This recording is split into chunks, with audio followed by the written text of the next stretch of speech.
If you had to bet your life on this question, Okay. 5 years from now, what team is Luka Doncic on? What team would you pick? Welcome to the Lowe Post Podcast on a Friday morning, where we are concluding the eagerly anticipated home and home between me and my old boss, my friend, my colleague, founder of The Ringer, currently of Spotify, Bill Simmons. How are you? Great to be here, coming off a big Celtics win. Feels like the Eastern Conference is very close to being locked up for my favorite team, even though we're only 3 up. But it feels like I was talking to my dad this morning. There's a moment right now where all of a sudden we could look up and the Celtics could be up in the East by like 5.5 games. You're feeling good about life after beating the KD-less Nets without Jaylen Brown last night. Yeah, you know what? It's fun to play the Nets when they don't have KD. Is one of my favorite times to play them, when they don't have like the guaranteed 37 and 8 and the guy you have to worry about who opens up everything for everybody else. Yeah, that was good. I mean, there's a Simmons conversation coming out of that game now that I think, there was a Simmons renaissance. And then you were texting me. I didn't watch the game last night because I was at dinner, and then I watched it this morning. And I was like, oh, Simmons seems like good stats, but 0 for 3. And you were like, And then when I watched today, I was like, oh, so now we're veering into the I have no confidence in my offense at all stage of the Ben Simmons experience here. Yeah, I've been saying this for weeks, and to the point that I feel bad repeating it.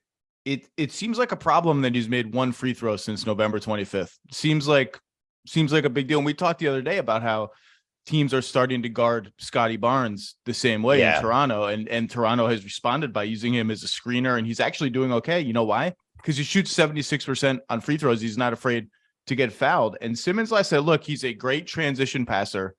Part of the reason he's a great transition passer is he wants to get rid of the ball at the first semi-opportune moment at all times. And then, as you pointed out over text, he doesn't re-engage in the play. Like if he gets rid of, if he screens, right? If he forget transition passing, which is great. If he screens and the Celtics switch last night and they switch Peyton Pritchard or Derek White or like someone that he can overpower onto him, he just recedes over to the side of the floor, way out, not even trying to post up. And like, look, he's still a decent player. One of the scouts that was there last night is like, he's really sliding his feet on defense. Like he looks like he's Ben Simmons again. I'm like, he's averaging like 6.8 points a game. Like, when did this become okay for Ben Simmons to average 7 points a game? He's in Ben Wallace territory is where he's headed, like mid 2000s, Ben Wallace, please don't involve me in the offense in any way territory. If you're not driving to the basket and you can't shoot, I'm not sure what's left. And at least in Philly, he used to drive to the basket. He would do the thing. And then there would be times when he was feeling it, when he would like do little pull-ups and stuff. And now he doesn't drive to the basket at all. It's, when KD comes back, who knows when that'll happen, but they're in a dangerous position right now because my feelings on Kyrie as a superstar, as the galvanizing force. It's just not going to happen. He needs to be the sidekick. He's not going to be your leader. And we're in this dangerous spot with the East now because I think Cleveland and Milwaukee, even though Milwaukee's had a weird season, they're going to be top 4 teams. And then whoever else is in that top 4, you're looking at Brooklyn, you're looking at Philly, and maybe even Miami if they get their crap together. I just don't want to have game 7s on the road in every round, and if a team like Brooklyn's not going to be able to survive that. So from a Celtics standpoint, they really have a chance to have home court in all 4 rounds. And that's how they should be thinking right now. And then from a Milwaukee Cleveland standpoint, we at least want to be 2 and 3. But I'm looking at the Celtics now, and it's like they really feel like they could separate. And then you start looking at them versus Denver and Memphis for home court the whole way. But this is all achievable. They're so deep. Like Pritchard barely plays. And they're just like, hey, you should play today, Pritchard. And he comes in and he's like additive. No other team has a guy like that. How does he sneak in? It seems like every time he plays, he gets 4 offensive rebounds. He's how tall is he's like 6'2", 6'3", whatever he is. He's probably taller than I think. He's just like scrounging around in there for offensive rebounds. I'm actually a little worried for you and your family. Like, what would happen if the Celtics played the Nuggets in the finals? Would you be able to be present for your family, or would that just be all 7 games? I'm all in. I'm just going to drink this in. We're obviously getting ahead of ourselves. I know how much you love Jokic. But the thing is, I love Curry just as much as I love Jokic. And I really had to reconcile some stuff last year. I was an all-time, I am in on this Curry thing. I actually think he's underrated. He's my favorite just basketball player / teammate. That's, a non-Boston athlete. And when he absolutely eviscerated us in game 4. Incredible. You were at that game, right? That was the only one I didn't go to. And oh man. I had a graduation situation, but this is what I'm talking about. If it's Jokic this year, it doesn't matter who's graduating. You're missing the graduation. Well, I mean, the point Jokic is hitting now, where he's going into games now like a musical artist, where like I don't know, Pearl Jam, and they're like, hey, tonight let's play a 12-minute porch. The fans won't expect this, and they'll just do it. And Jokic is going to these games now. He's like, I'm going to shoot 5 times today. I'm going to try it. This is like what the all-time greats did, stuff like this. Like Bird had the famous game when he's like, I'm going to shoot everything left-handed today. I feel like Jokic is going to these games now where he's just like, I'm going to see if I can get 25 assists today. I might not be able to. I'm going to give it a run. I'm going to see if I can get 50 points today. He's deciding basically, I think 2 hours before the game, what his game plan is. And when was the last time we had a player like that? We're going to get to him later. We're already now 3 minutes into our 15-minute designated driver limit on Jokic. Now that was 2. We still have 13 minutes left. By the way, Porch is my favorite song off of 10. Underrated. It's great. Porch is, that's maybe it's a good way to identify. I don't know Pearl Jam super fandom enough to know if it's properly rated enough, but it's my favorite song off 10. Listen, it's a very good litmus test for how much into the band you are, how you feel on Porch. Anyway. You're right, though. The danger for the Nets, and I said this earlier this week, is that they'll be fine. They've built up such a cushion. Without Durant, they'll be okay. But like they could easily fall to 5th. Like they're close to 5th now, and that changes your life. And for the Celtics, I think one of the reasons you're probably excited about them opening up this lead in the East is it doesn't look like, unless you really, really, really fear Miami, fully forged Miami. I do not. And I know you don't. There's no situation this year where you're like, oh my God, we could get first, but the Nets are going to be in the play-in. Like there's no super duper possible 8th seed or 7th seed that you weren't worried about the Nets last year, but others were. We have 7 guys to throw at Kyrie. I think Cleveland I'm very concerned of Cleveland being in the 4 spot and that being a second round matchup. Like I watched the Portland game last night. I watched the whole, basically end of the 3rd quarter, whole 4th quarter. And I just love Garland. And we talked about him on my pod on Tuesday. He had basically the game clinching alley-oop. He's so competitive. Like there's just certain guys like Mitch, he threw it to Mitchell. Is there an alpha dog thing, or is he cool with how this whole Mitchell thing is going? Who knows? But you certainly don't see it on the court. And he was just so happy and so fired up. And I just think that team, there's a competitiveness to that team that I think is going to be a real problem in the playoffs. You go through, and I don't know what they're going to do about the Levert, whatever they're going to do with that 3 spot in crunch time. But all those dudes, even Kevin Love, like those guys, they're like experienced dudes who care about basketball the right way. And I don't want to see them in a round 2. I don't think they're ready to beat Boston in a playoff series. I don't think they are either, but I don't want to see them. I don't want to have the 2-week knockdown, drag out. Oh my God, Mitchell just had 52 in game 4, and now we're tied 2-2 going. I just don't want to see them. It will be interesting to see, because they're looking around for that starting small forward spot, and they've tried basically everyone on the team who fits that template.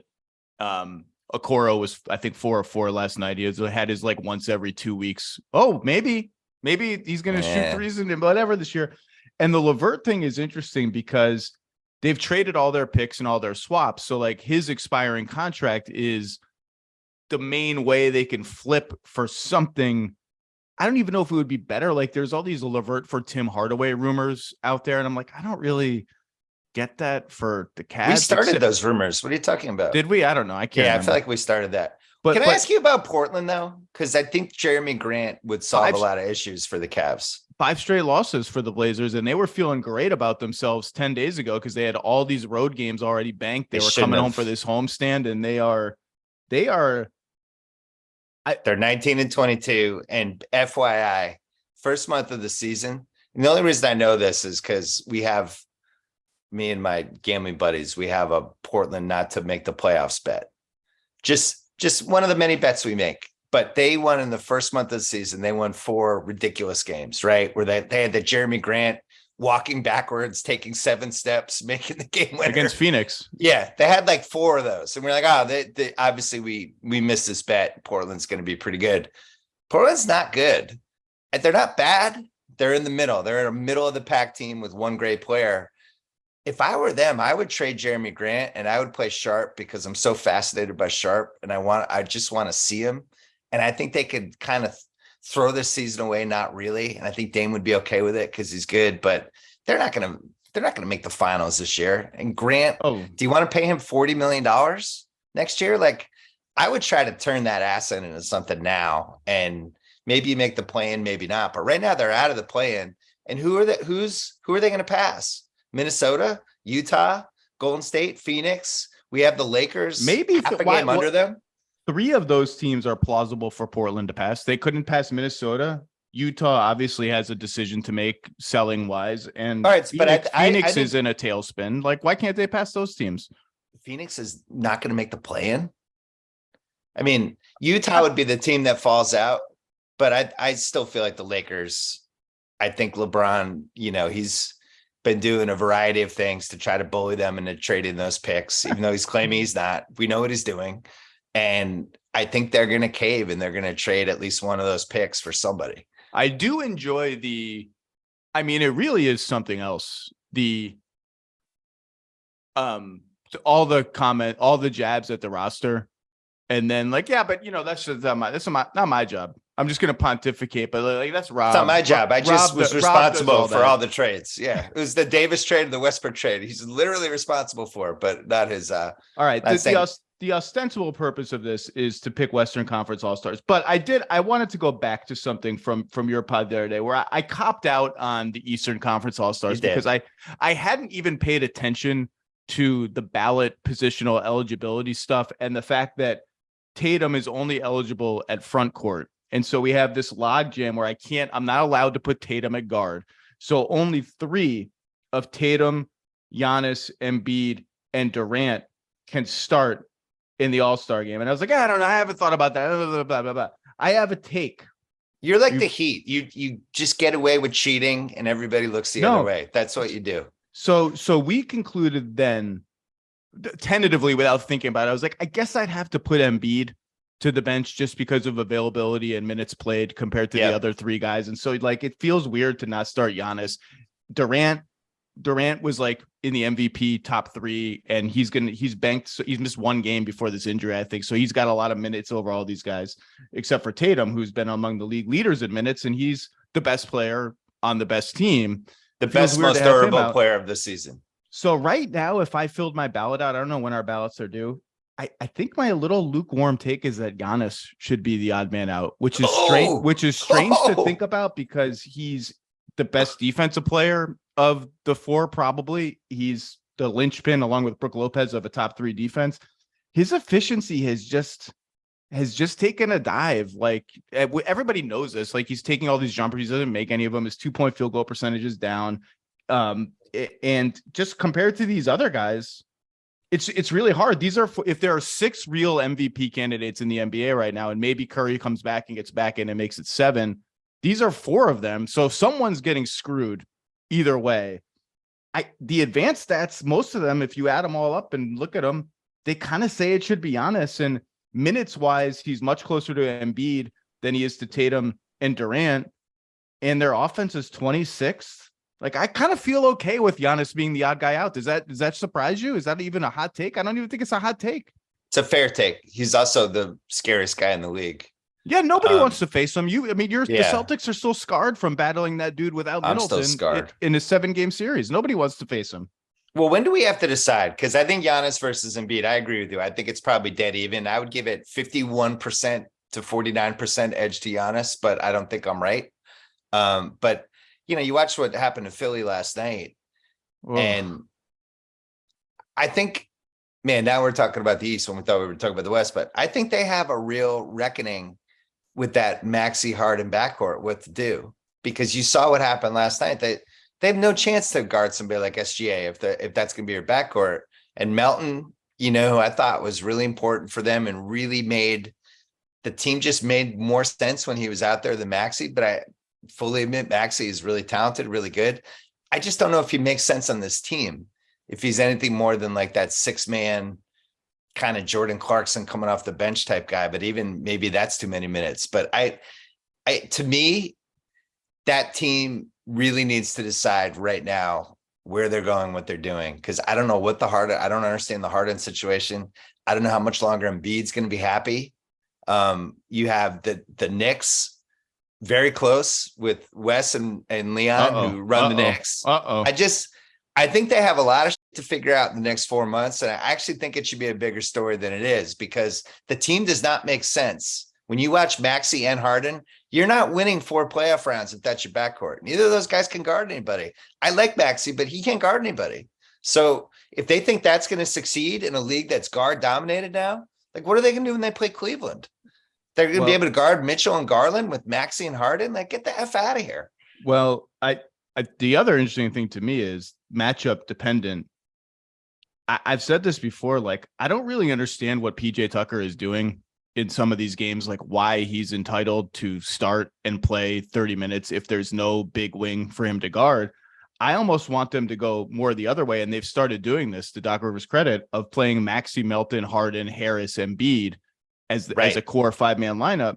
But to your point, that's going to bring its own defensive challenges against the wrong teams. I thought Maxey would be better defensively by now than he is. He should be better than this. He has the tools to be better than this. We all know that Harden is. Did you see some of the SGA stuff last night? It was SGA was like destroying him. I was watching that game during breaks in the Celtics Nets game. And it was a delight. By the way, it's really rough. By the way, now this is a good and to your point about Embiid, in April 2022, when Harden shits the bed again in an elimination game, when he does nothing with literally nothing with their season online. Last year or coming last year, April 2022 against Miami. The famous, the ball didn't get back to me. Well, what am I supposed to do? I'm just James Harden. I can't get the ball. I'm just helpless out here. At that moment, Embiid loomed as the next, is this the next unhappy guy? And then they salvage it with this great summer of Daryl Morey magic and tampering for cap circumvention. And some tampering. Whatever it ends up being, with Harden and Melton and Tucker and House, who's, by the way, House has been a non-entity this year, like a 0 for them. And it's like, okay, Philly, this is the year. Could win the East, could be the number one seed in the East. They've really salvaged it. And it like put all that stain of the Harden Embiid thing fizzling out the way it did in the playoffs, the Harden thing particularly. And Embiid is like Embiid's injuries in the playoffs are like ridiculous and unlucky. And he's going to have a monster. Unlucky. He's going to have a monster playoff run at some point that's going to change the course of his career and whatever franchise he's on, hopefully the Sixers for their sake. That summer and that offseason forestalled that discussion, but not indefinitely. And like, they've had some good games, some good streaks, and they have a game like last night. It was like, oh my God. But by the way, to transition to the West. Wait, can I read you their next 7 games? Yes, please do. This is why I wanted to mention this, because I really think, they just played back-to-backs against the Pistons, which kind of threw people off the scent a little bit, but they lost to the Bulls. They almost lost to the Pacers. Anyway, coming up, road trip at Utah, at the Lakers, at the Clippers, at Portland, at Sacramento. Then they come home and they play the Nets and the Nuggets. Ooh, baby. And I'm telling you, these next 2 weeks, this could go a variety of ways. How many off days does Harden have in LA? So they're in Utah, flying into LA, playing LA the next day. And then what are the chances Harden has a day off before the Clippers game? What are the chances Harden has to sit the Utah game and meet the team in LA? Like, go to LA early. The hamstring tightness has to see a guy in LA that can work on his hamstrings. But man, that's a freaking gauntlet, because all of those teams are in the mix now where every game matters. When all those West teams from the 5 to 12 range. So I don't know. I'm really watching this, because to me, it's like 2 different styles of this Sixers team, right? It's like this You have this weird Harden, whatever's going on with that style. You have this should everything just run through Embiid style. And then you have guys like Maxey, who I just think want to go up and down. Yep. But this is not the team to go up and down with. And then my guy Tybal, I'm keeping on my stock. I'm still looking at other properties on Tybal Island. Trying to buy some stuff up. Maybe I'll invest in a drugstore there. I still think he's going to have a moment. I just don't think it's going to be on this team. The on-off numbers on him this year are outrageously good. And I don't buy it because I just think in the playoffs, him and Embiid out there together offensively, it's just going to be too tight. You can't post Embiid. You can't put him at the nail. Tybal's going to be in the way all the time. He doesn't dribble, doesn't pass. Like I get it. Zach Lowe, at some point in his career, he's going to be on a playoff team, and he's going to be awesome I don't know what the team is, but it's going to be a team. It's going to happen for him. When you become a GM of a team, you can trade for him and Aaron and Pritchard, and Peyton Pritchard, and all your guys. Thomas Bryant. I would have signed Thomas Bryant last summer. I've always liked Thomas Bryant. And he was just sitting there, and then he went for the minimum. Anyway, the Western Conference All-Stars, and last night's Thunder Sixers game is a good transition. I'm just going to say it now. Yeah. I absolutely cannot wait to watch the Thunder next season. I think they have a chance to make a huge leap next season. Giddey is figuring it out. Jalen Williams, perimeter Jalen Williams is awesome. I love watching that guy play both ends of the floor. Big Jalen Williams is starting to get minutes, and it's like he's got some interesting. Now they keep searching for these like perimeter centers who can shoot and pass, and they all end up not being good. Obviously, one of them is injured and missing the entire year. That's Chet Holmgren, which is reason number one why I can't wait to watch the Thunder next year. Maybe he's that guy. Big Jalen Williams is pretty good.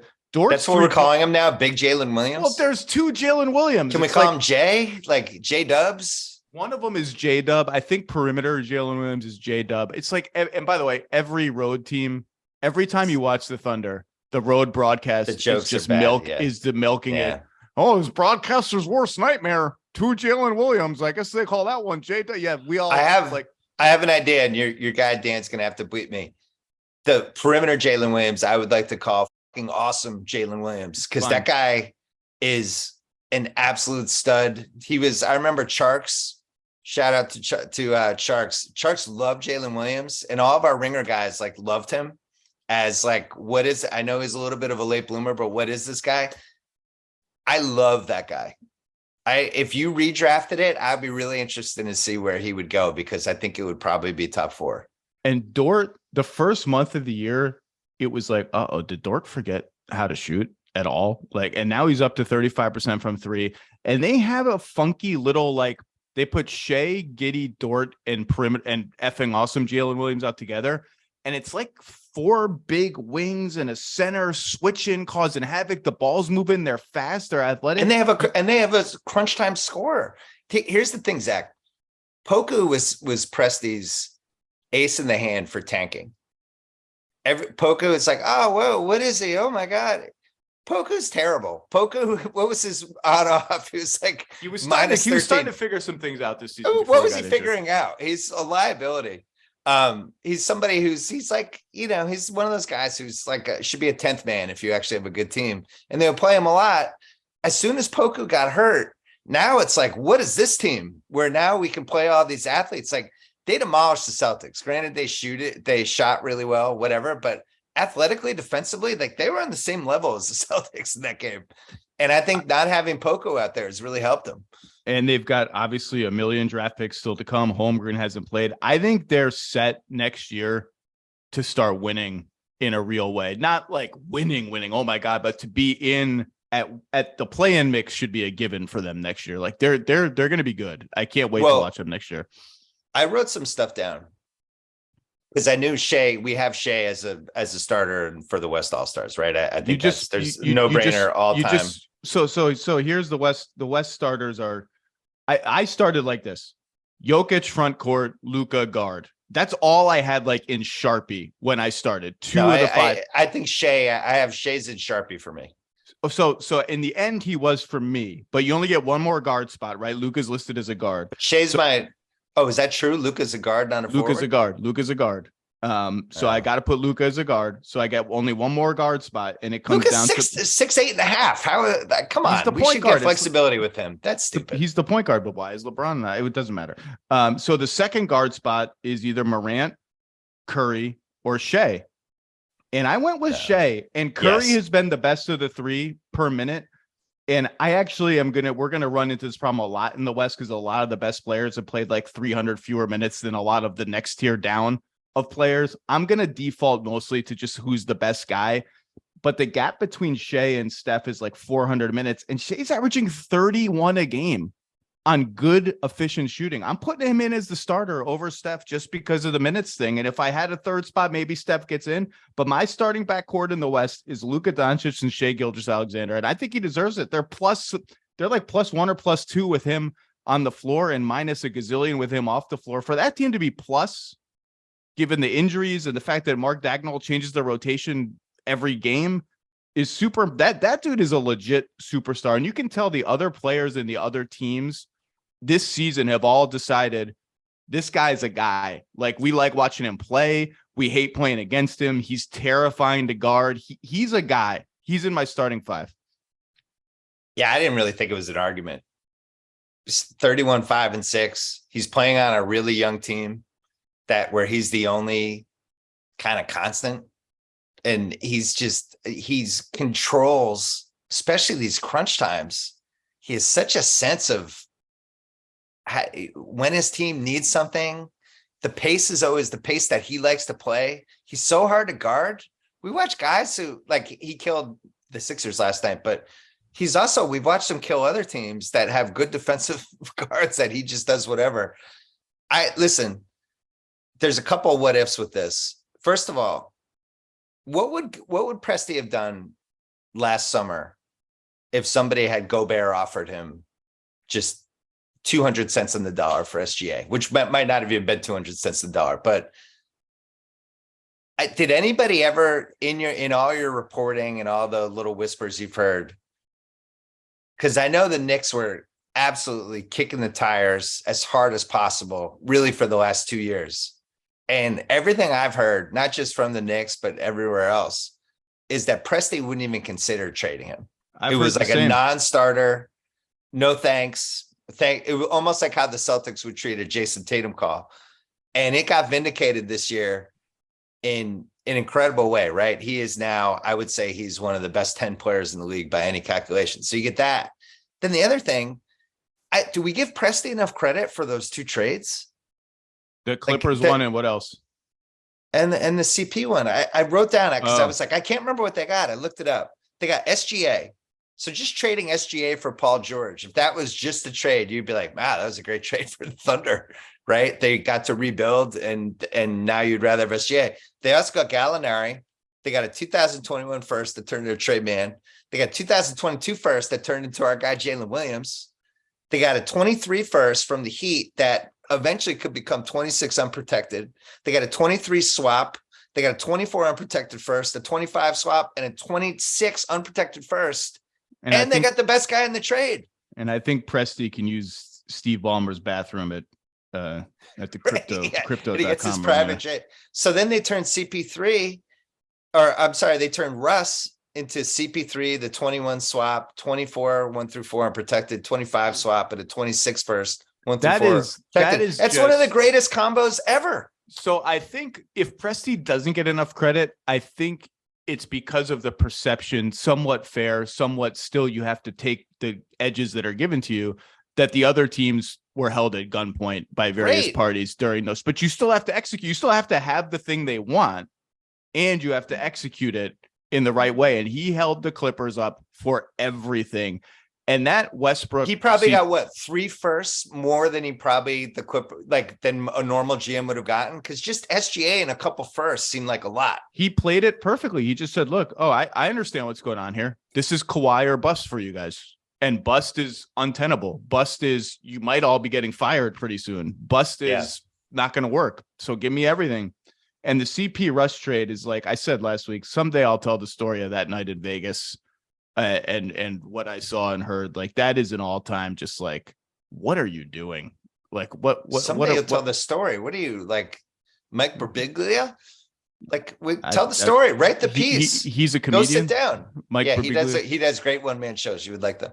I think how it worked out is just incredible. And then on top of it, yet another, like, Kawhi as a player GM, right? I really want to play with Paul George. Well, he's going to cost a lot. Well, that's how I'm going to come.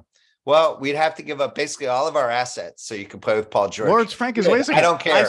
I sat in Toronto for like 35 games this year. Half my life I spent sitting by myself watching you warm up at the Air Canada Center, racking up my freaking flyer miles. I have 9,000 stamps at Pearson Airport on my passport, and I got to get Paul. That wasn't good enough. I got to trade my whole franchise for this. What the hell was I doing? Just think if Kawhi had said, you know what, I'm going to sign with you guys.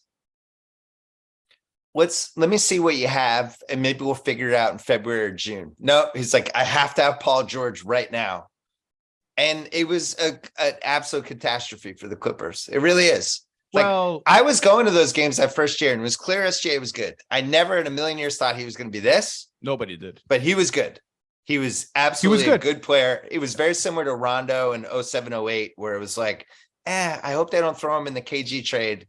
That guy's good. They played the Warriors in the playoffs that year, and that was the famous one where I had the huge comeback in game 2. And he looked like pretty at home. Like he wasn't great, but he looked like, this is the Warriors. This is the hardest offense to guard. This is like full force KD era Warriors. And he looked like, oh yeah, just like I'm cool. Ainge doesn't get enough credit for that with Rondo, because Rondo should have been in that KG trade, and Ainge was steadfast. I'm not throwing him in. The deal will fall apart if he's in. The Clippers, obviously, they couldn't do that with SGA because Presti's not making the Paul George trade without SGA. But man, I mean, those two trades, and then you have Harden holding up the Rockets hostage. Got to get rid of CP. Got to get him out of here. And then they make this trade. One of the great things about the two trades is he kind of pushed the picks ahead. Yeah. He didn't want them like right away. It was like, hey, what about 4 or 5 years from now? And those Clipper picks, man, 2024 first, the swap in 25 and a 26. Yikes. Is Kawhi even healthy in 2024? It's smart to push the picks out, and those Clippers picks are, I mean, the assumption is always the big market teams will just reload. Even the Heat do this. They're not a huge market team, but like, we'll never be bad. We'll trade all our picks. We'll reload. Stars will come here. And maybe. I can't wait to watch. I think only the Heat and the Lakers can pull that off. I don't think the Lakers just missed the playoffs 6 years in a row or whatever it was. You know, can they even pull that off? I mean, what happened? Well, they pulled it off with LeBron and Davis, so you could say there's at least a proof of concept. LeBron pulled it off, but I guess true. LeBron did pull off. You're right. All right, so we agree. Our first 3 starters in the West are guard SGA, guard Luka, front court Jokic. We have 2 front court spots vacant, Mr. Simmons. I think there are 3 realistic candidates for these 2 front court spots. I know you have something to say on this, so I will yield the floor to you. Can we do like 10 seconds on Luka? Sure, if you want. Well, I mean, I didn't. So it's fun. I just feel like what is there to say? He's amazing. I mean, it's a different version of LeBron, right? He's still putting up the stats, but he's not the LeBron from 2009.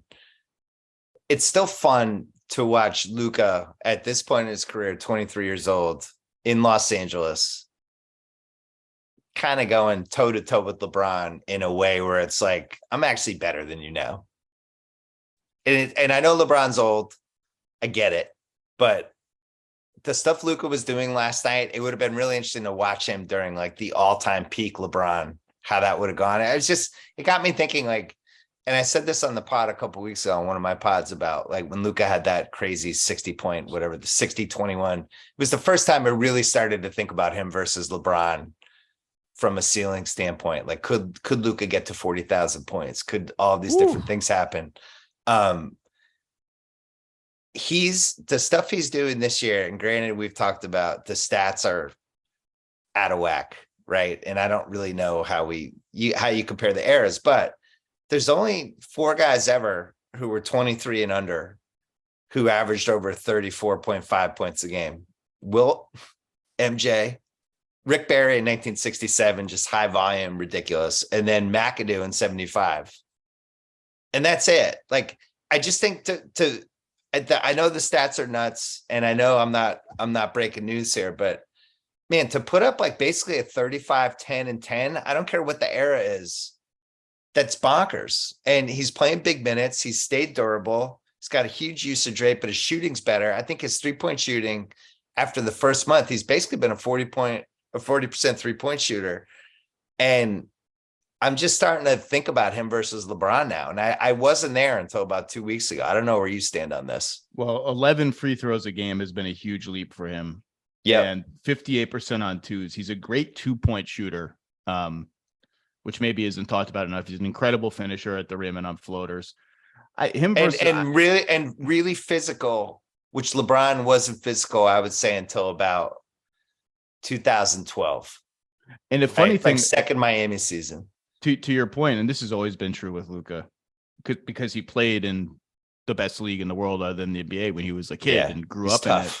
He people try to get in his skin, and he's just like, you don't really understand. Like, Russ was trying to get into him last night, and he was kind of enjoying it. Pat Bev did it in the playoffs, and he was like, you know what, Pat Bev, I'm just gonna mash you out of the series. Like, how about I post you up, and then the Clippers are like, oh, we have to bench him. We can't play him against Luka. I just love. And by the way, that stuff worked against LeBron the first 5-6 years of his career. Remember, they'd take little runs at him. They try to bully him and do all this stuff. Well, Russ got the flagrant last night, and like Russ was throwing him all over the place, and Luka was like, it's cool. I don't really care. It seemed like Luka wanted to, first kick his ass, and then he kind of just laughed at him. He's like, great, I'm just going to hit a 3 on the next possession. 34.5 points a game. He's now leading the league in minutes per game, 37.5 minutes. They can't take him out in some of these games, in the second halves at least. Sometimes they skip his rest at the beginning of the fourth quarter because they're like, oh my God, what are we going to do? Roll with Dinwiddie, who was really good last night. Yeah, his team's not good. Dinwiddie can be hit or miss, but those dunks Dinwiddie had last night, I was like, where did that come from? Poor Wenyen Gabriel. So the points thing, and then on the assists, like, he's averaging over 9, and I looked that up for 23 and unders. It's Isaiah, Magic, Chris Paul, Kevin Johnson, Oscar, Darren Williams, Rondo, Trae Young, Tiny Archibald, Norm Nixon. That's it. So I don't know. I don't even know how to put it. These numbers are so crazy this year. We're not even blinking at some of this stuff, but holy mackerel. And I think there's a real conversation now for Luka versus Giannis for who would you want going forward for the next 10 years. Normally I would have said Giannis, but now I think there's a really strong Luka case to be made. Like, for trade value. I'm still trying to figure out who should get the 1 spot. Luka's 4 years younger. Like, who would you rather have next 10 years? So I remember, and this ended up looking very foolish because Giannis, I think, went on to win the championship shortly after this. And I'm going to get the chronology wrong, but on NBA Today at one point, we did maybe it was Get Up, whatever. We did the Luka Giannis, who would you rather build your team around? And I think it was right after the Clippers Mavs series that the Clippers won in 7 games, but like Luka was just insane. And I chose Luka. And the reason I chose Luka was because of Giannis's lack of shooting. Giannis might be the best player. With Luka, I can build my team pretty much any way I want. I can get any kind of player to go with him. I can get Rudy Gobert to go with him if I want to. I can get anyone. Giannis, I have to be a little more careful about the ecosystem I put around him. Ultimately, it's like they're 1A, 1B. Who cares? Like, I get either one, I'm happy. And then Giannis went on to win the title and made 1 million free throws. And I was like, I guess I got that one wrong. Maybe. I don't know. Like, Luka's younger, came in out of shape. Like, I never have to worry about that stuff with Giannis. I do think there's something to Luka's I can plop him anywhere. I can put anybody around him and he's going to make it work. I guess the other test will be. And the age. You're getting 4 extra years. The other test will be what happens when Dallas, I guess they had it with Jalen Brunson, but like when they get someone that considers himself a real peer to Luka, if they ever do, is it going to be a Harden situation where Luka is like, I want this guy. Yeah, but I actually don't really want to share the ball with this guy. Or is it going to work? I don't think that's a crazy debate. To the point that 2 years ago, whenever it was, I picked Luka by a hair just because of the malleability and fit stuff. And then Giannis went on to be the best player in the world. So I felt like an idiot, but the correct answer is my hero, Nikola Jokic. Let me ask you this question. It's going to break your brain. You're going to get super uncomfortable, and you'll probably back off the mic and do the thing where you like look up and you blow out air and stuff. Well, now I'm not going to do that because I'm primed for it. I'm going to remain steely. If you had to bet your life on this question, Okay. 5 years from now, what team is Luka Doncic on? What team would you pick? I would pick Dallas just because I'm always going to go. If I'm betting my life, I'm betting my life on the team that has his bird rights and has home court advantage, however flimsy that may end up being, over the field. I'm still betting Dallas, but I'm interested to hear who. I mean, I haven't even started to think about alternatives. Obviously, the LA teams and the New York teams; those are the teams that always come up. Like, what are my other choices? You're betting on a different team other than Dallas if your life is dependent on it. All right, so maybe the question is Dallas versus the field. That's the better question. You've now put me in jail where I have to answer the question. And how many years? 5 years? 5 years from now, so 2028. I'm still going Dallas. I might be naive. I understand all the reasons you're going to say the field. I'm still going to go Dallas. I'm going to take Don't feel good about it. Don't feel worried about my life now. I feel worried about my life. I'm going to start checking things off the bucket list. Hop on a plane to Tokyo. Maybe I should have said hypothetically bet your life after this podcast. I'm taking the field. That's fair. I think it's going to be really hard for them to put a good enough team around him. And we know the law of the NBA. At some point, the guy just starts looking around. And I think they're on the clock. I think the Brunson thing, we covered it on my pod. They're on the clock. And the Brunson thing was a really dangerous game to play with this. He's so good. And the league's just getting better and better. And like the Celtics, talent-wise, it's no contest. He has no chance in a series against that team. So how many years will he be happy and the whole thing? Anyway, I think it's a very fair question to ask. I just am a conservative with my life and whatever else I'm betting. Very fair. So I'm going to go with the home court. Well, can I ask you if he did switch teams? For some reason, I feel like it's Miami. They're always lurking. Because I think the Laker fans are already like Luka. Because they've just used to it, right? The best guys come to the Lakers. They're like, someday Luka. But I actually see him more like in Florida being, doing Luka stuff. Anyway, let's keep going. All right. So Luka, Jokic, SGA, you got 2 front court spots. Like I said before, in the Western Conference, I have three final candidates for the last 2 front court spots in the Western Conference starting lineup. Do you have more than 3? Who are your picks? Give me the take. As you know, I like my team to make sense as a 5-some, which is not part of our instructions, but it's just something I like, which rules out Sabonis, because I think it's weird to have Sabonis and Jokic together. But I think Sabonis has been incredible. I really love watching the Kings. I cannot believe they're leading the Pacific Division. But that was our big, when we did all the futures over under stuff on my pod, like Kings were 34.5 over under. Made no sense. It was way too low. That was the basis of like our big bets that we did, all that stuff.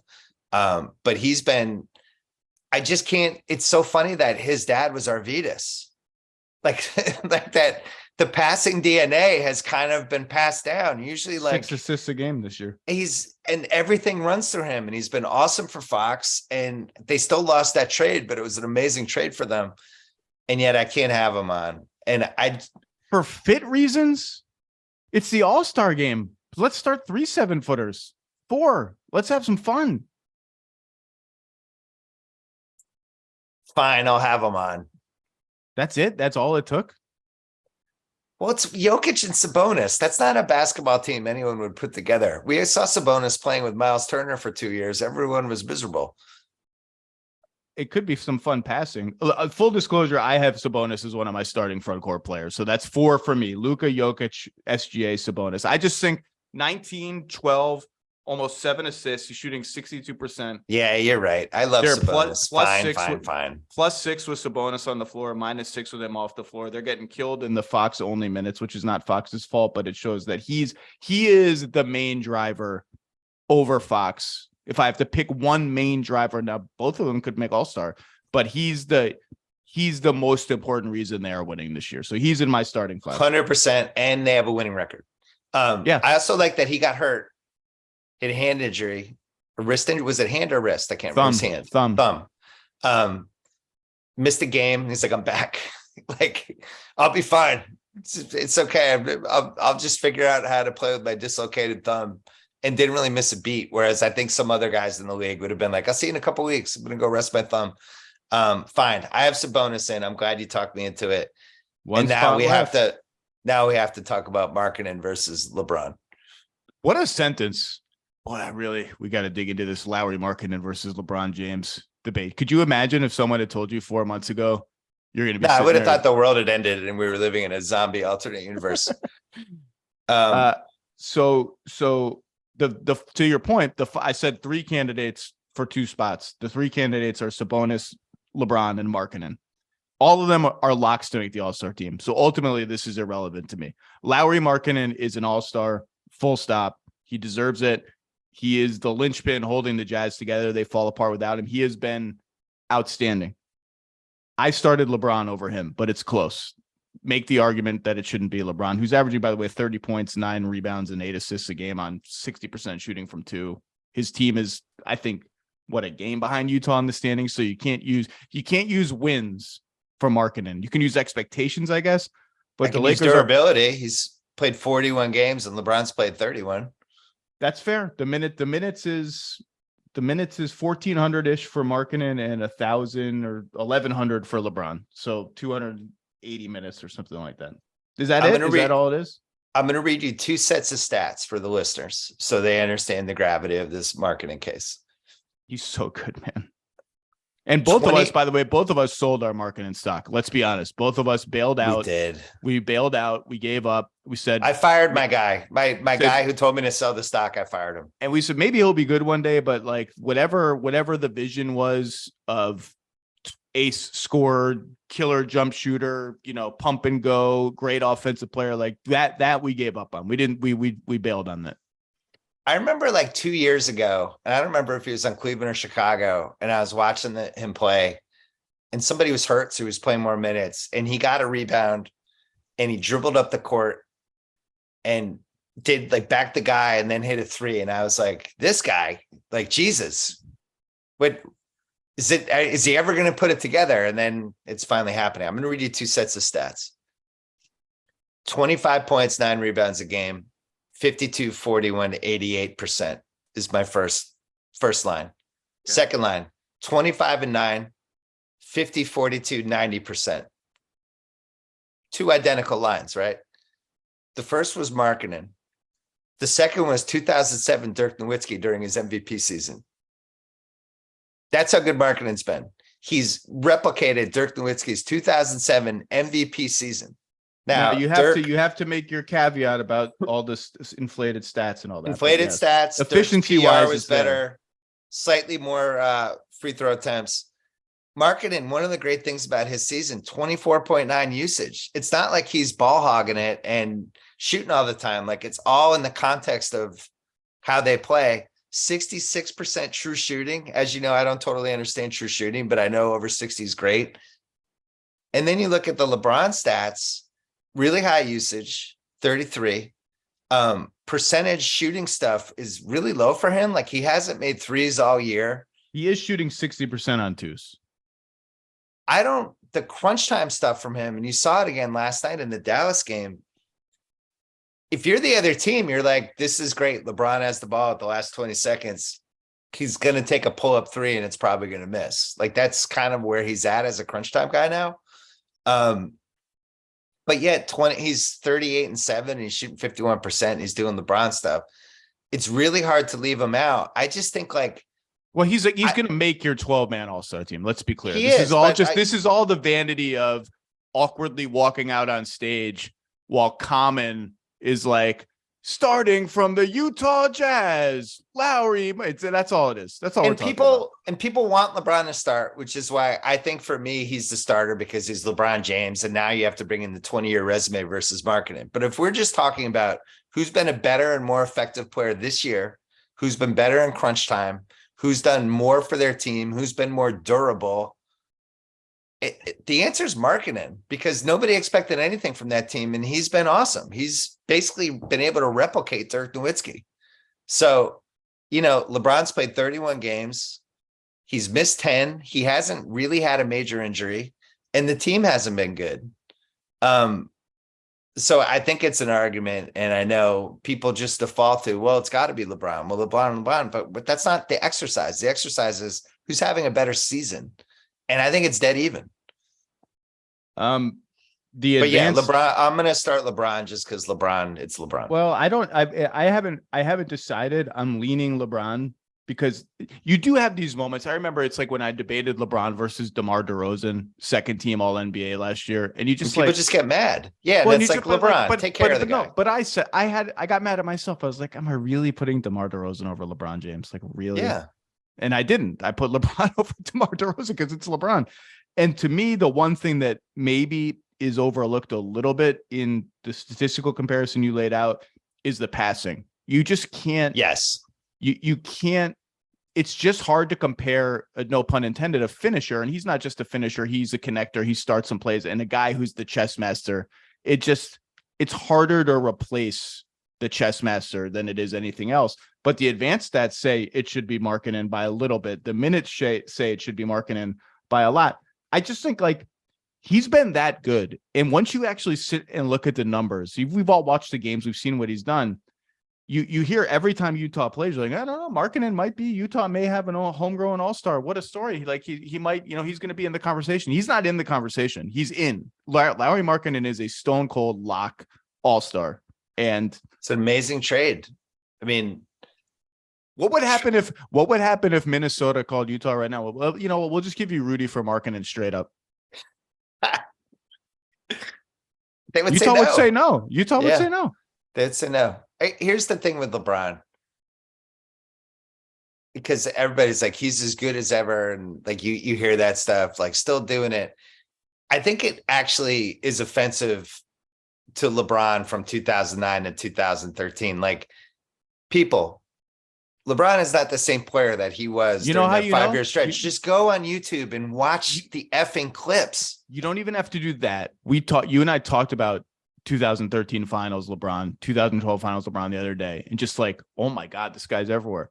All you got to do is watch Christian Wood block him at the rim last night. That's the thing. With the game on the line, that reverse layup. That's not happening in 2013. That's a dunk or a layup and one. Like that's just not a block shot for Christian Wood. I went on YouTube last night after that Christian Wood play because I was like, man, that was like, it reminded me of Larry Bird he tried to dunk in the Knicks playoff series in 1990 and got blocked by the rim. And it was like one of those moments where like, oh, that's kind of how I felt with the LeBron thing. But I went back and I was watching his 2009 highlights. And then I was watching, for some reason, stumbled into 2011. Remember the Heat Portland game when LeBron fully embraced the villain, the Darth Vader? There was a lot of those. LeBron was awesome, and it went into overtime. Oh, he made the game-winning shot, and then he did the wave on the boos from the crowd, and it was like, oh my God, LeBron's a villain now. But you go back and you watch the athleticism he had in that 09, 2010, 11 range. I mean, he's probably the greatest athlete we've ever had, other than maybe Jordan, who's played basketball. He's such a good athlete in his prime, such a great athlete that you spent considerable amount of time imagining how dominant he would be in sports ranging from football to handball in the Olympics. I'm telling you, people, go watch, just put in 2009 LeBron highlights and watch some of the stuff he does and watch how fast he was and how he could just it was like 2 steps from, like Giannis, 2 steps from midcourt to the rim. He could get any shot he wanted. He could hang in the air. He could block anything. And this is not the same LeBron, but he's way smarter and he's way more physical and he can still bully his way to the rim, but it's not even close. So when people are like, he's as good as ever, it's like, he's been in the league for 20 years and he's just one of the smartest players we've ever had, and he can still overpower his way. But I think in crunch time, you could argue Markkanen's probably a safer bet to get a basket, right? That's a fair thing to say. Yeah, this year maybe. Yeah, I mean LeBron. I'm looking up his clutch numbers now, or they're just okay.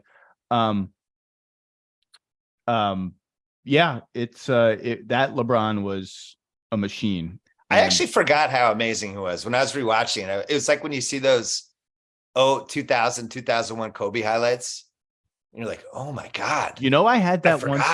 I had that when Chris Paul made the finals with Phoenix.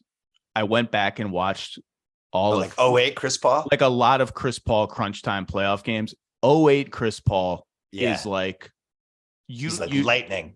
Like you can't even find that guy. He's so fast. Like it's a completely different experience. And it's like Ja now. It's like watching Ja just fly up the court like a maniac. Like that's what these guys were like. No, I'm just saying like Chris. Athletically.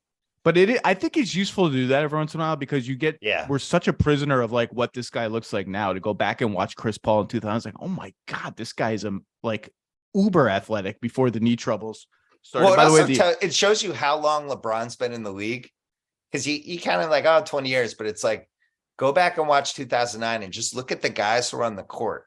This was 14 years ago. And LeBron was the MVP that season, and everyone on the court is gone, no longer in the league. It's like a whole generation removed. Are we at the 10-year anniversary of the banana boat yet? When was the banana boat? What was that one? When Wade, Melo, and LeBron, and isn't it Gabrielle Union are all on the banana boat together vacationing? You don't remember this infamous / I don't remember. No, I remember it, but I don't remember what year it was though. Yeah. That's how long. By the way, the Christian Wood block reminds me, we didn't talk about going back to Ben Simmons. The fact that there was almost a Matisse Thybulle 2.0 pass moment last night in the Nets Celtics game where he drove and dropped it off to Nick Claxton under the rim. And Nick Claxton was like, why are you passing to me? You're at the rim. We threw it 70 miles an hour. In his defense, it was against Luke Cornett and Grant Williams, who are large humans, and not Trae Young, who is a smaller human. But to wrap the Ben Simmons thing, I was going to say this before, the audible shrieking from the crowd when he even begins the possibility of maybe shooting, it's starting to happen again where the crowd is both excited and scared and encouraging him to shoot all at once. And it's like this terror shriek. It's bad. Okay. So Yikes. That's 6 guys, right? Well, okay. So here's where we are. 8 locks for me. Whoever we end up starting, Jokic, Luka, Shea, LeBron, Sabonis, that's 5. Markkanen, Morant, Curry. Despite the minutes for Curry, he's just been that good. At one point, he was. I only have 3 locks. I have Luka, SGA, and Jokic, and then that forward roulette for the other 2. But you talked me into Sabonis and LeBron for now. But do we all agree those 8 guys should be on the Western Conference All-Star team? Jokic, and you're throwing Curry. And Curry. Yeah. Yes. Those are Jokic, my Luka, 8 locks. Morant, Curry, LeBron, Sabonis, Markkanen, SGA, blah, blah, blah. So that leaves me 4 spots. And I actually thought filling these last 4 was difficult because you run very quickly into pedigree / limited minutes like Steph and others versus not as much pedigree, lots of minutes, legitimately great season. And I kind of didn't know what to do. I actually only thought one of the last 4 was easy for me in the end. The other 3 were not. The easy one for me was Damian Lillard. I think Damian Lillard is an all-star, 28 a game. And we can go. It's so funny. He was not my easy one. Okay. Well, I'll make the case for Dame. 28 and 7, 44%, 54 on 2s. They're +5 with him, -7 without him. All their lineups with him, Simon's off the floor, Grant off the floor, both of them off the floor, are solid pluses. He just put up 50 last night. That was just like, I'm Damian Lillard. Like, put me on the all-star team, Zach. Like, this is like, I'm Damian Lillard. Yeah. I'm an all-star. He's, by far the Blazers' best player. Jeremy Grant's had a nice season. The Blazers are lobbying like, wow, Jeremy Grant, sneaky all-star candidate. He's a sneaky all-star candidate, but Dame is the all-star on that team. So he was my 9th. Who was your easy one? Booker. That's what I mean by pedigree versus minutes. I thought Booker, before he got hurt, had become one of like the 10 and 12 best guys in the league. And I know his stats were pretty much the same as last year, but it's to me more of an eye test thing. He just feels like the Suns are his franchise. Chris Paul fell off this year. There's no question. We knew it was going to happen at some point. It happens to everybody. It happened to him this year. He's not the same player anymore. I don't know what's going on with Ayton. Their bench situation, is kind of a rotating cast of what are we getting from so-and-so. The campaign had a moment. It's like, oh, campaign. It's like, I'm sorry, I'm not going to trust this guy. No offense. But the one constant was just how good Booker was. And I just think he's on the short list for me. And I don't think Dame is on the same list. As great as Dame is, I just think if you're starting a team with Booker, or you're starting a team with Dame, I would just rather have Booker. This is a classic example of one's playing now and one's not, because statistically they're very similar, even minutes wise and games. And Booker's a much better defender. They're very similar. Oh yeah, Booker's a better defender. 27, 5-5. Shooting is really good. And to your point, they're just dead on arrival without him. They're a really good team when he's on the floor. They're awful when he's off the floor. Their crunch time offense has fallen off a cliff without him. Like, remember the game when he was destroying Clay to the point that Clay got thrown out? I just felt like that was a moment. The season, we move on every week, feels different. But if you're just going backwards and be like, what are the 12, 13 moments I'm going to remember from the season? Booker basically announcing to everyone in the league, I'm the best two guard in the league. Like, everything comes through me.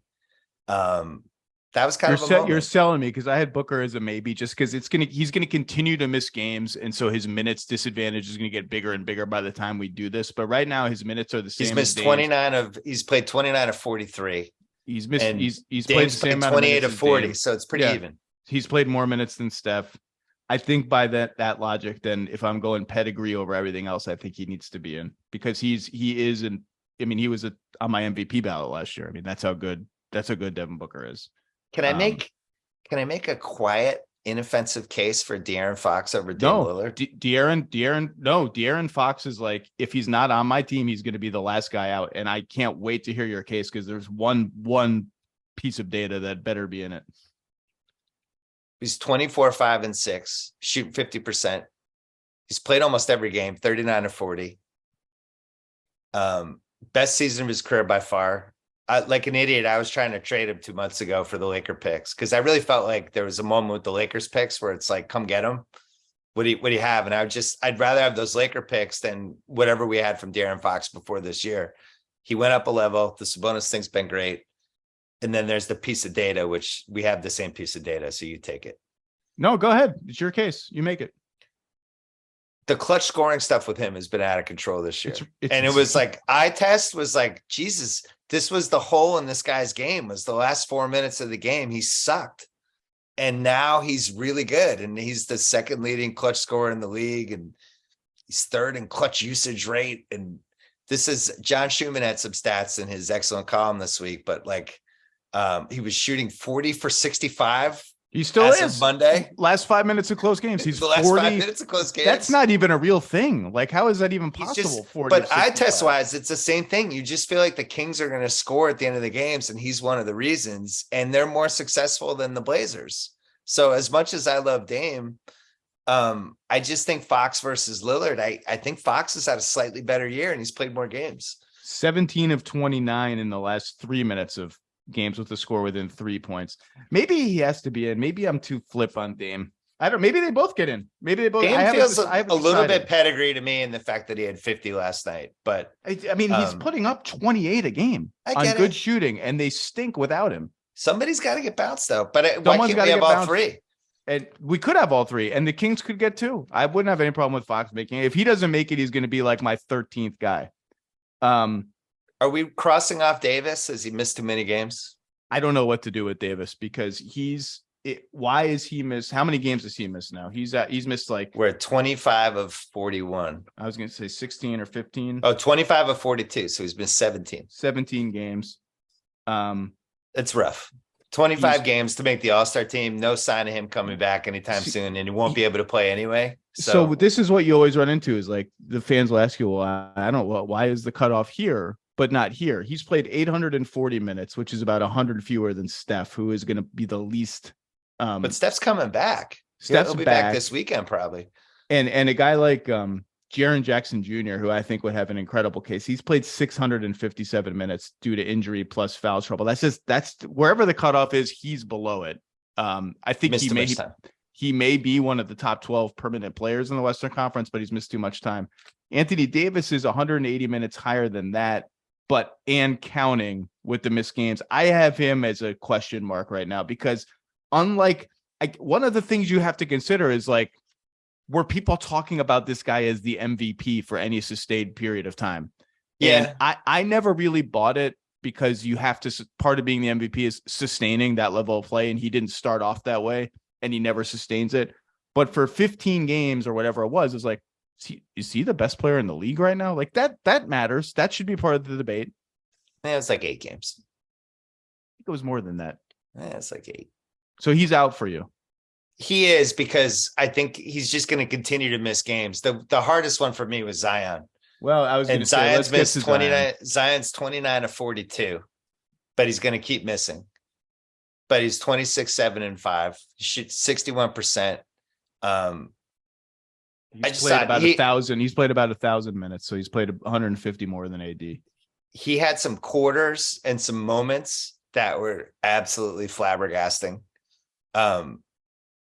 Just kind of dominant in a way that, much like Davis, you start thinking like, man, if this guy's in a playoff series, he could just win the series. Like, and I don't even know, you could put him against any team in the West and Zion might just destroy them for 2 weeks. And all of a sudden that team's out. And for me, Zion's in over Davis because he played more games. And I think ceiling wise, I think they were pretty close. I know Davis was awesome for that, whatever it was, 6-7 games, but I think Zion was a little more consistent over the course of the year before he got hurt. I have Zion in tentatively. Yeah. Over with it's like him or Paul George, right? And I have Paul George has missed a bunch of games, and I love Paul George. Paul George is, he's been typical Paul George. He's 24 and 6, some assists. He's basically point forward for them. But as usual, he's missing a bunch of games. And I got to be honest, can I do a little Clipper rant here? Can I finish on Zion? Yeah, finish. +8 with Zion on the floor, +1 with him off the floor. Monster clutch numbers. Every Zion lineup, like without McCollum, Ingram, whatever, is a major plus. And I guess all that is great.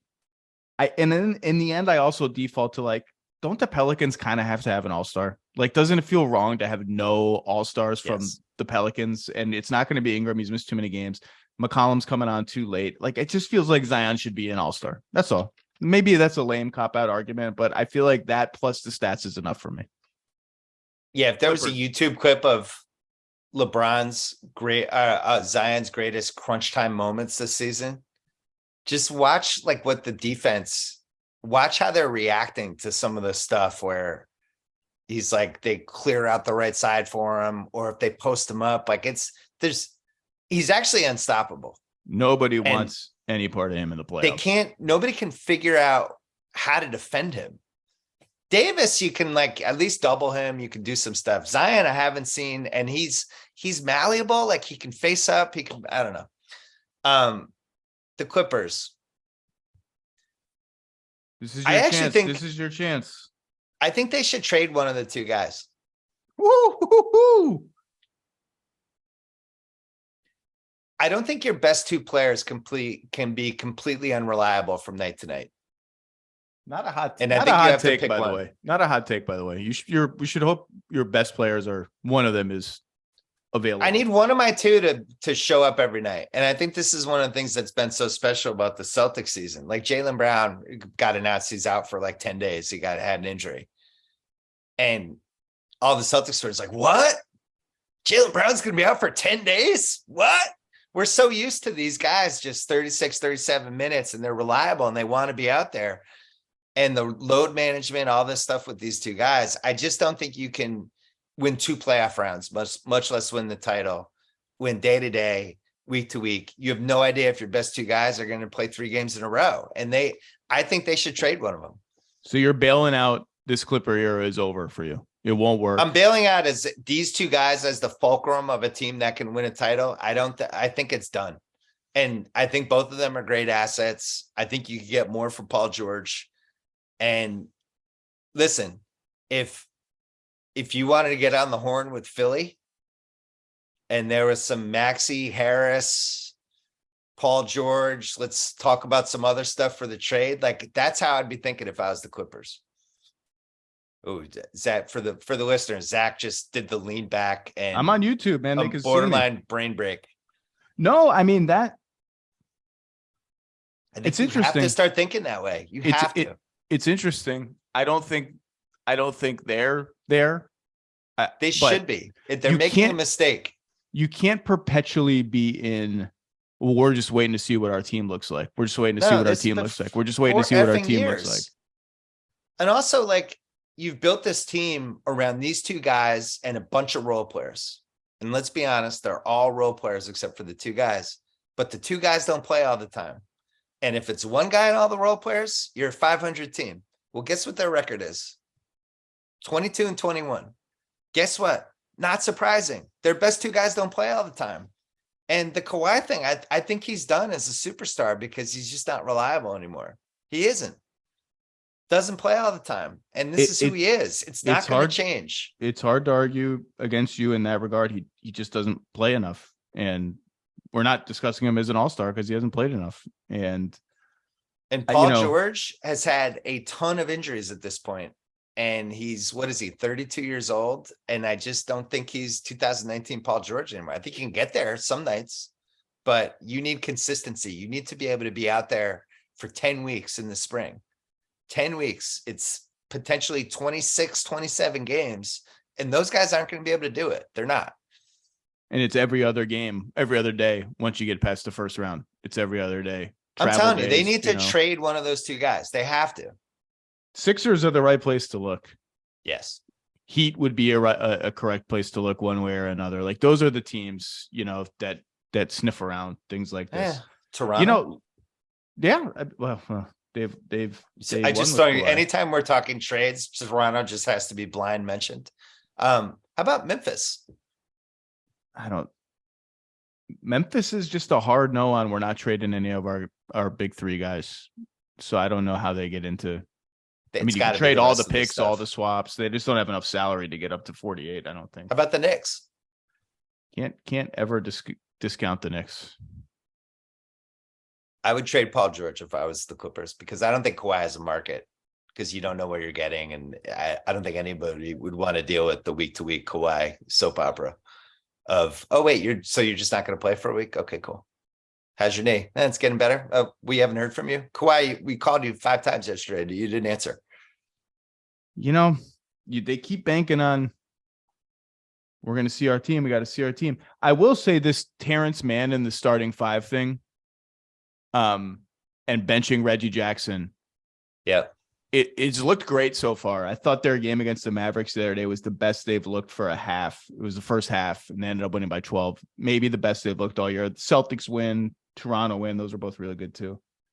It also feels like a not last chance saloon kind of move, but kind of like, we got to try something. Like, we're kind of like, we're 40 games in and this isn't working. Like, we got to try something dramatic. It unnerved me a little that a team that's supposed to be this good and this deep is kind of reaching and flailing a little bit 40 games into the season for like a jolt of coherence, not just energy, but like, why do we just pass the ball around aimlessly on the perimeter on offense? Like, we need some juice. It's like, how do we need some juice? Like, shouldn't need juice. Should have a lot of juice on hand.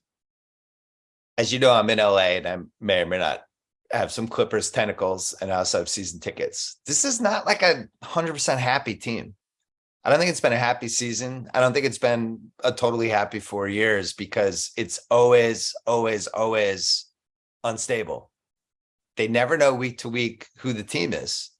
And after how many years, I don't think it's sustainable. And if you go through, I'm just going to read you lists of teams and you tell me what team would you rather have right now for the next 5 months? Denver, you'd rather have? Memphis, you'd rather have? I'd rather be the Pelicans. I'd rather be Dallas with Luka. I'd definitely rather be Golden State. Just for this playoff, just for this season. Just for these next 6 months. And I don't know if I'd rather be Dallas. I don't know if I'd rather be Dallas, but the others are hard to. You wouldn't rather have Luka than this weird Clippers team? I mean, the Clippers have beaten Luka in the playoffs twice. I'd rather be Luka. And we could have a Sacramento versus the Clippers argument. At least we could have an argument. Because here's the thing with Sacramento, they could still have a trade. They have all their picks. They have Keegan Murray. Like, they have a lot of moves. They owe one to the Hawks for Herter. That I think is lottery. Yeah, it's like whatever. Encumbered. But I think it's one of those ones that bounces year after year after year. If the Kings called the Clippers right now and said, we'll give you Harrison Barnes and Keegan Murray for Paul George, what happens? Someone floated to me a Harrison Barnes, Keegan Murray for, God, who was it? It was a player of that ilk, where like a big aggressive win now move. Anunoby? It was Anunoby. Somebody on another team yesterday, we were spitballing. It was at the Nets game. We were floating around. Why won't the Kings? Why aren't we sleeping on the Kings as an all-in? Like, let's make a move team. I'm wide awake. And he pitched Harrison Barnes to me as the centerpiece, and he pitched Murray as the sweetener because Harrison Barnes is on expiring. He's 32. Murray's the centerpiece. Well, whatever. The centerpiece, money wise, and my first reaction was, I keep hearing these fake Harrison Barnes trades people pitch. I'm like, Harrison Barnes is pretty good. Like, the Kings need Harrison Barnes. And he's the leader of the team, and they need like a good player who has that skill set. And he said, well, I'm talking about Anunoby. Like, why don't they go after Anunoby? I'm like, well, how many picks would they have to throw in? They owe this pick to the Hawks. Like, I do think one of these interesting things is, and this is when it got really nerdy, you have all these teams that have traded picks, and all the picks have these lottery protections or whatever protections that go on, screwed themselves, that go on forever. I do think there's an interesting, I don't know if it's a story to be written, but it would be interesting to look into the negotiations for amending those picks. Remember the Heat did that with Oklahoma City? They got the Thunder to loosen up to kick the protections down further. Like, that's what a lot of these teams would have to do. They'd have to go back to these teams that they've already traded for. It's like, hey man, we need to be able to trade this pick, multiple picks, whatever. Like, what do we got to do to like, we're kind of helping you because we're loosening the protection a bit. Like, we're introducing some risk, but maybe not really, because short term we're pretty good. Like, we're not gonna just crap the bed.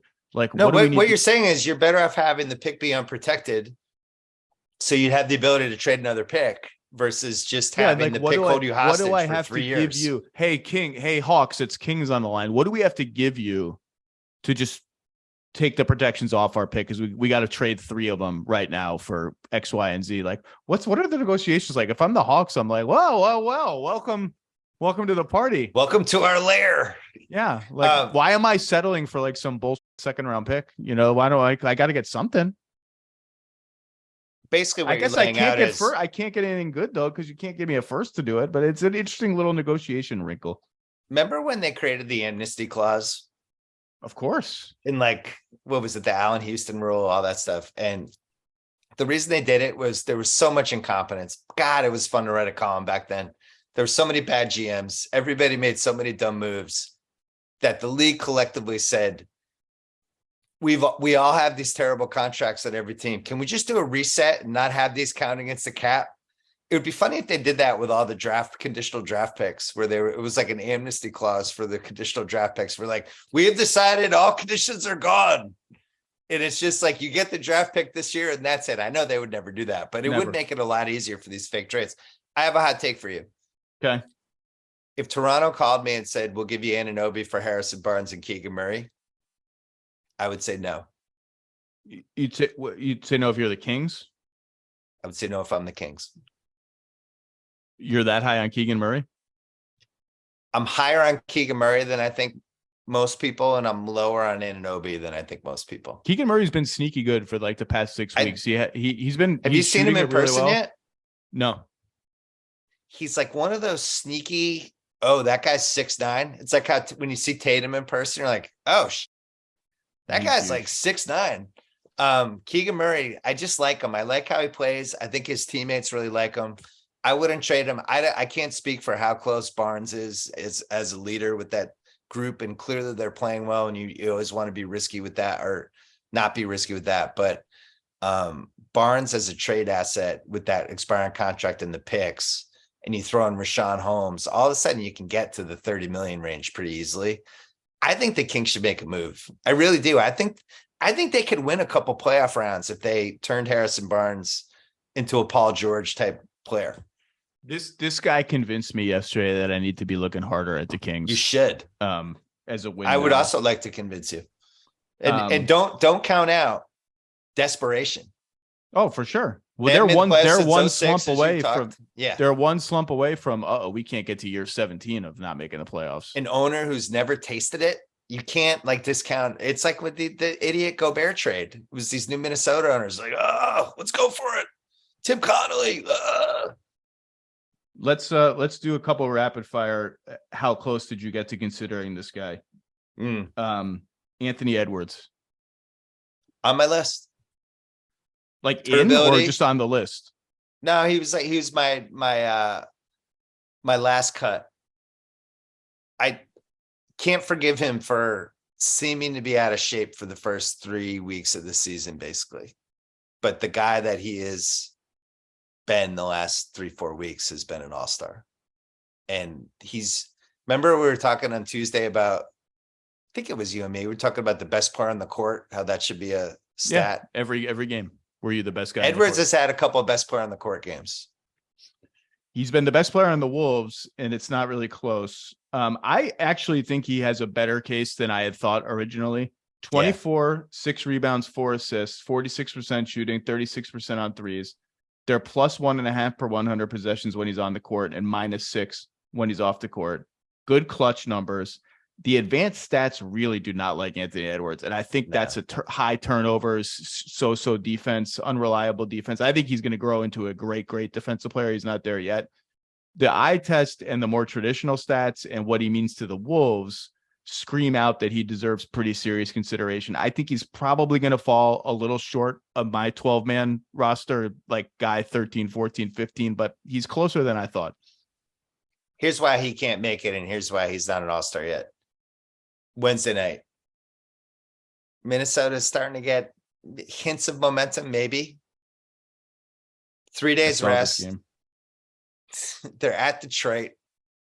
Detroit's like, can someone please just make us a dumb offer for Bogdanovich so we can officially go after Wembanyama and Sadiq Bey? Your calf hurts. You're going to sit for 2 weeks. Like, they're just dying to officially go for Wembanyama. Minnesota goes in there and they get destroyed. Would they lose by 20? It was a bad game. It ended up being 17. Pretty close to 20.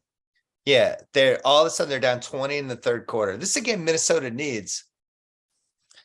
I watched a little of it. They're just like the vibe on that team's just weird. We have a podcast with Austin Rivers now on Friday. On Fridays on the Ringer NBA show.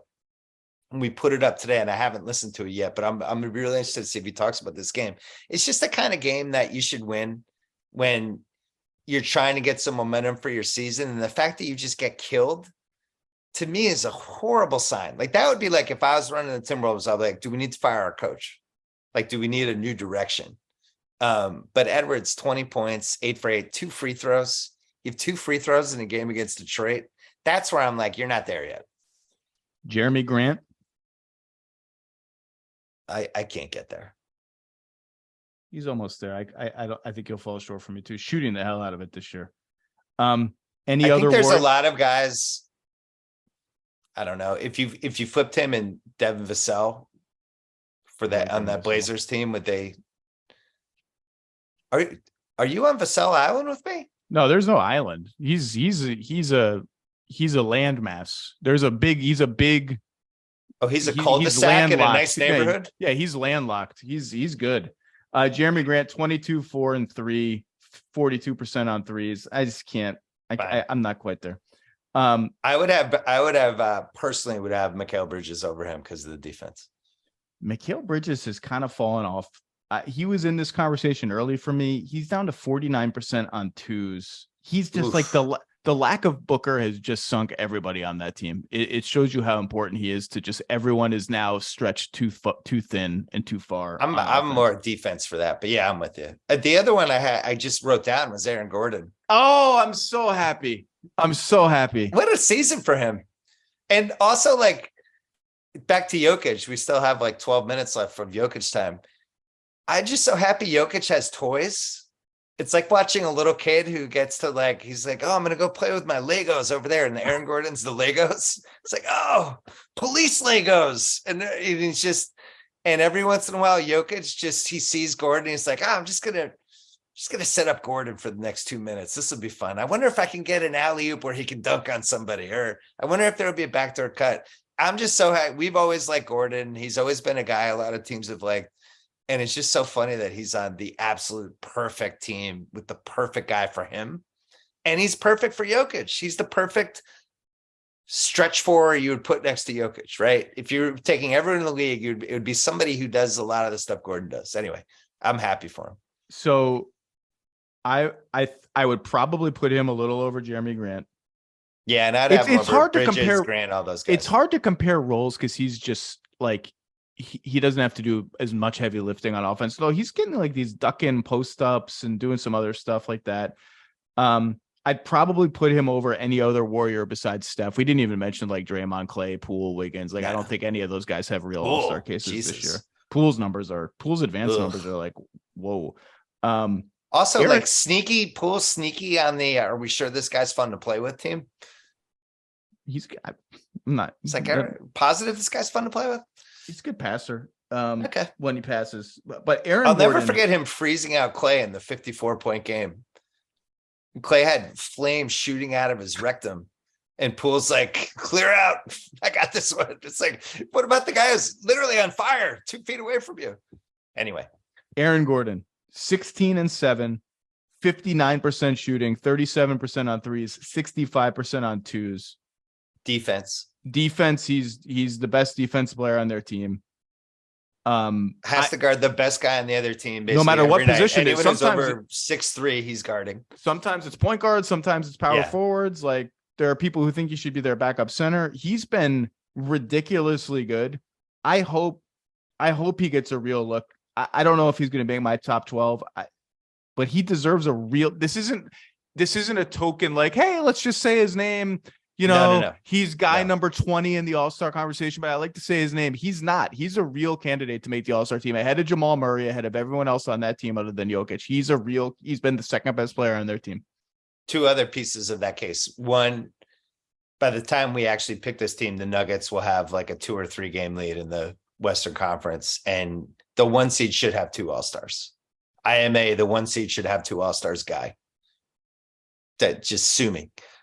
Second, Aaron Gordon, really fun guy to have in an All-Star game. Oh my God. Like, don't sleep on that piece of this. Like, do we want 7 guards or do you want Aaron Gordon? He loves the All-Star weekend so much. He's number 50 because he feels so angry he didn't get a dunk contest win despite all his 50s. Get him in. Maybe he'll be a last-second entry to the actual dunk contest. Who's in it this year? It's Shaedon Sharp. Who else is in it? Zach, you get more focused on the Shaedon Sharp thing. No, I like Shaedon Sharp's in it. I just named him. Who's in the dunk contest? Get more focused on Shaedon Sharp in the slam dunk contest. Not a big enough. People aren't focused yet. I think this is going to be. We always wonder like who can save the slam dunk contest. It might be Shaedon Sharp this year. I think I'm just broken. I think after the Levine Gordon duels, it's been so bad that my expectations are just nothing. So I need to. My expectations are Shaedon Sharp could save the dunk contest this year. Okay. He's had, I don't know if you've been focused on it, but there's like been, just do YouTube Shaedon Sharp. No, he's highlights. A regular. He's when Vince Carter does the upper room segments on NBA Today for the dunk of the week or whatever. He's always one of the finalists, and he's eating the rim on every dunk. He's different. He's up for a second higher than people normally are. Aaron Gordon, he was one of my toughest cuts, but if we can't have an all-star team that has 8 guards. So if we're going to talk forwards for like backups, you're right. It's Zion. And then you're in this Paul George, Mikal Bridges, Aaron Gordon, Anthony Davis. Like we're in this whole mix already. I have no hard evidence for this other than the statistics of the other players that are also really good. It just doesn't feel like an all-star season for Paul George. I don't know why. I agree. It could end up being Aaron Gordon. See, if Jokic is Jokic listening to your pod? Does he listen to my pod? Yeah. Does he listen to podcasts? Probably doesn't, right? I don't think Jokic has any engagement with any NBA media the second he leaves the You don't think Jokic ball arena. You don't think Jokic and his brothers are sitting around the breakfast table listening to us right now? Denver plays. All right, so Denver's at the Clippers tonight. Tragically, I cannot go. It absolutely kills me. But maybe this Magic game on Sunday, Jokic could go in and be like, I'm going to see if I can get Aaron Gordon 45 points tonight to boost his all-star stats. Last-minute all-star candidate. It'd just be like Jokic's task for the game. I don't know what his task will be for the Clippers today. Maybe it'll just be, it's on ESPN. I'm going to see if I can get a 20-20-20. I can't wait for this game because the Nuggets own the Clippers, have owned them since the bubble when they broke their souls. Yep. Destroyed them the other day. Destroyed them. It was like 68-28 at some point in that game. And after the game, Kawhi made a stink by Kawhi standards about not playing in the second half. Like, we got to, try to get a rhythm and all this. It's like, oh, you think? And Ty Lue, and Ty Lue was like, let's see how we respond because we get these guys again in a week or whatever it is. All right, well, let's see it. Because the Nuggets look at this matchup like, we got this. Like, we're good. We know how to play this team. So they have Clippers today, Magic Sunday, Blazers Tuesday, Timberwolves, Pacers. So Pacers will be, how long's Halliburton out? Do we know? I think they said reevaluated in 2 weeks or some such thing. Oh, Christ. What a bummer. It was multiple weeks. God. But yeah, I think the Nuggets could go on a run. And I think Jokic to me now is, if he's on national TV, I think he knows. He's not a big self-promoter, but I think he knows when the nationally televised games are happening. And I just think, people are going to get there. They're going to join us. That's the thing about Jokic. Like, he legitimately does not care. He doesn't want anything to do with any of this. He just doesn't care about the fame. He doesn't care. He cares about the money. Everyone wants more money, but I think he cares about putting on a show sometimes. I think he cares. I think it's more, I think he likes having fun. I think he likes testing himself. Like, can I really throw this pass? Like, or what if I did this and tried to hit that guy? I don't know how much of it is like a show for the fans, but I buy that, and he's the most fun player to watch in the NBA. All right, well, I don't think, was there anybody else that you wanted to bring up? I thought it was interesting that the only other interesting point I had was teams that just, we didn't even discuss anyone on their roster, and there's only two: Houston and San Antonio. I don't. When we did the East Coast, we didn't discuss Charlotte, Detroit. Those are the only two. Charlotte would have been a LaMelo mention had he not missed 3/4 of the season. There's some LaMelo statistical stuff going on that's kind of fun. Like, he's just shooting 12 threes a game this year. I wonder. You talk a lot about would I like to play with this guy. He should be a guy that you like to play with because of his passing. Yeah. I wonder how much guys like to play with him. He shoots a lot, like a lot. Yeah, it's a little similar to the Trae Young thing. Yeah, it feels like he's going to see if he can score 30 points a game this year on a bad team. And I'm okay with it. That team's 11-32. That was like one of my biggest locks. Their over-under was like 36 wins, something like that. In what world was that team going to win 36 games? And it wouldn't matter if LaMelo had been healthy all season. They're not a 500-ish team. The thing for me is they really missed the boat on getting rid of those veterans. Because, like, I think they could have gotten Westbrook and one of those picks for Rozier and Hayward probably before the season. I think is a reasonable trade if it had only been one first. One pick. Yeah, one pick. Yeah. I just would have done that in August. Like, oh, those picks are for sale here. Would you like Kelly Oubre too? Let's keep talking. Like, well, I hate to say it, Hayward never plays. Like, never. That's just a given at this point. He's going to give you 35 to 40 games, whatever it is. He's not going to play. Right. And Rozier. You know what he does give you? The 2 weeks when he is playing, they'll upset somebody. He's a good player when he plays. He's still like 18-5-5 when he plays. He just doesn't play. All right, that's it for the West. You got other things. You got a football weekend. The Pats are out, right? Pats are out. You know what's sad about the West though? Yeah, the Pats are done. The 8-9 bad season. The East is better than the West. That was my big lesson from this exercise, and it's not even close. It's deeper. I think deeper the East, all-star pool. It's lopsided. It's more top heavy and deeper, and I think that's a bad sign for the playoffs for the West. Is it a bad sign for the playoffs for the West, or is it a bad sign for the teams at the top of the East who have to contend with each other to get out of the East? I like being seasoned. I like getting through the tough games versus like Denver or Memphis. They might have one tough playoff series the way this is going. You don't fear Cleveland more than Milwaukee as a Celtics fan, do you? You were talking about Cleveland earlier. I fear Giannis. Giannis is my number one fear. I'll never fully emotionally recover from that 2 weeks last year trying to beat him. And he's the same guy. I know his percentages are down, but he hasn't had Middleton all year. And I don't know. It's been a weird Buck season. I think he's had to do more than maybe you want him to do. But when they have all their dudes back, by the way, Middleton's another like sneaky, how long do they limp along wondering whether he's going to play or not before they make a move? Yep. Every recovery comes with a setback. I'm still knocking on wood that this one will be the time that doesn't happen. But it's been a while now, and it was not really supposed to be a while. And as we talked about already, he's potentially a free agent this summer, which feels like a big deal. He's extension eligible. Don't think that's going to be in the cards unless it's a number that's very friendly to the Bucks. He's like 32 years old now. Yeah, seems like kind of a big storyline, like second best player on championship contender with maybe the best player in the league, and they can't replace him because they wouldn't have cap flexibility. It seems like a big deal. Similar to Philly and Harden, where finally people started talking about Harden when who was it? Chris Haynes dropped the Houston. Was it Chris Haynes or who had somebody dropped the Houston? Woj? Oh, it was Woj. Yeah, it was Woj. Christmas. That's right. It was a Christmas. Yeah. It was Woj on Christmas. That's right. And it's like, oh, that's right. James Harden, potential free agent. Seems like a big deal. Let me tell you something. James Harden is the last thing that Rockets team needs. Hey, here's another guy who doesn't play defense. Welcome aboard. Let's see if we can give up 200 points in a game. Bill Simmons, thank you, sir.